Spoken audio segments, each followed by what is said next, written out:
So now that the rooms are all done on the top floor, I am going to do the hallway. I'm just going to wipe down that little ledge there where they keep their plants. And I'm actually going to wipe out that tray where they keep the dog food and stuff. And sometimes dog food and water will get on the baseboard behind that. So I'm probably just going to wipe that down too. I have all of my stuff here ready to rock and roll for downstairs. And so I can do floors up here. I'm going to bring all this downstairs after I wipe this down, and then we can knock out the floors. I have everything that I need to do floors. It is ideal for one person to vacuum and one person to mop. I have my mop bucket filled just underneath the ring basket with water from the sink downstairs. I have my Mr. Clean concentrate. I have my Lysol spray for the bathroom floor. I have the Swiffer for the bathroom floor and my mop pad and the vacuum. Now before I use this for the bathroom floor, I would use this to get underneath any beds or any dressers if there's a space, or underneath the bathroom sink vanity, just to make sure that everything is clear and clean from underneath the bed. And then you could go ahead and just change that towel out so we could use it to mop the bathroom.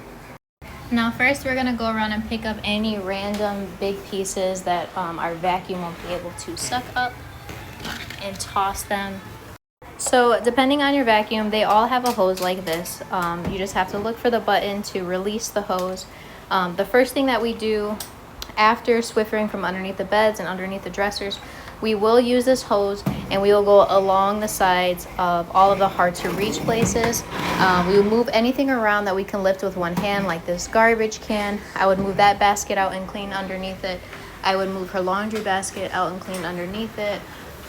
I would move out that little chair poof and clean behind it, and then make sure I'm getting along all the sides of the edges of the wall and behind the doors.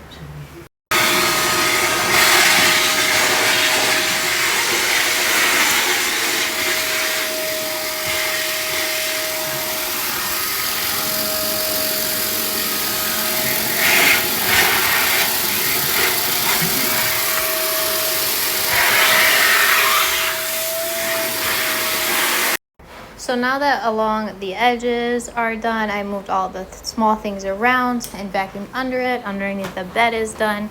I actually hit that with the hose too, just because there was some dust on there.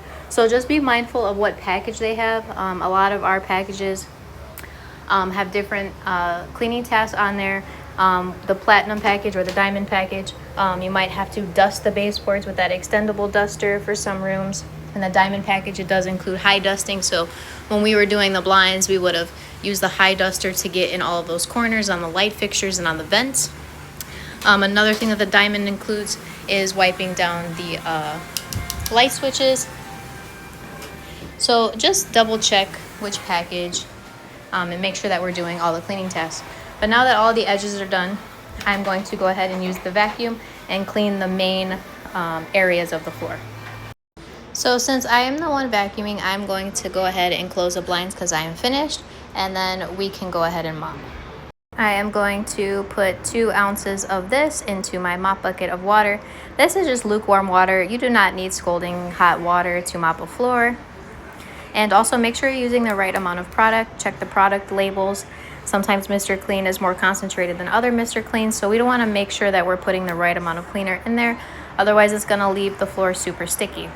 Also, if there is enough space, you can use the O-Cedar Mop 2 mop underneath the bed.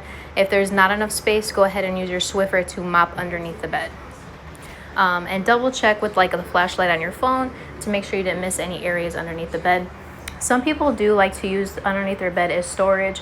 So if it is 75% clutter, that would be like more of a deep cleaning task. But for the most part, there's usually just like a couple socks under there or a toy and some dust, so we can take care of that for them, no problem.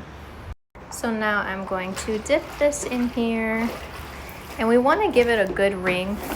You don't want to leave the floors soaking wet, so make sure it's dried out appropriately. And then we would move stuff around while we are mopping. We start at the furthest corner of the room. We start this way, and we bring anything left behind from the vacuum with us towards the door. So you just start in the corners like this. I already mopped underneath the bed, so if there is anything left behind from the vacuum, I will catch it with my mop.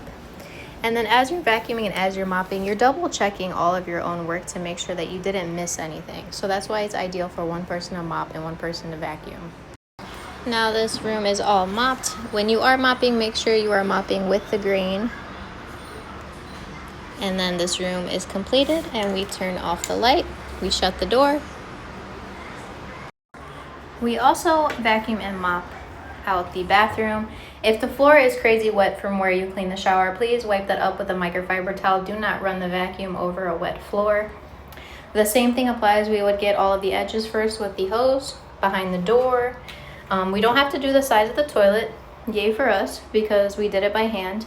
And then we would also use a Swiffer to get underneath the vanity since we can access that. And then we would do the main part of the floor. I actually shook out the rug in the hallway since I didn't vacuum the hallway yet. So I just gave it a quick shake out there, and now it is time to mop the bathroom. Unless it is a marble or a porous stone or a sensitive area on the floor, we will use our Lysol spray bottle to mop the floor. If it's marble or a sensitive stone, we would go ahead and use the cell sets. So we just start at the end and we mop our way out. We do not paint ourselves into a corner.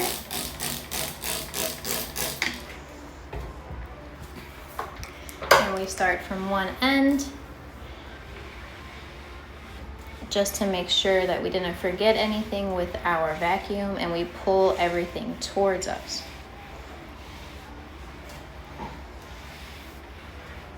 Now it should only take about 5 minutes for this floor to dry. We didn't put too much of the Lysol on there, but I am gonna wait for the floor to dry before I put that rug back down. We've seen it before where a rug will actually stick to the floor and it just soaks in and leaves all that moisture between the rug and the main floor. Now while I am waiting for that floor to dry, I am going to do the hallway here, vacuum and mop. The same rule applies. We use the hose to get in all the hard to reach spaces. We pick up anything and vacuum behind it there. And then I'm going to vacuum the stairs on my way down and leave the vacuum down there. Now my bathroom floor is dry. I put the mat back.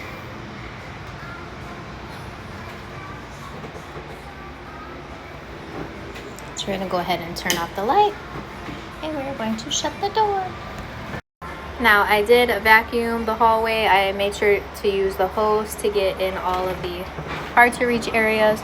I vacuumed the stairs on the way down and I did get in between the railings with the hose. So now what's all left to do is to vacuum the hallway. Mop the hallway and mop the stairs down, and then we are on to the main floor.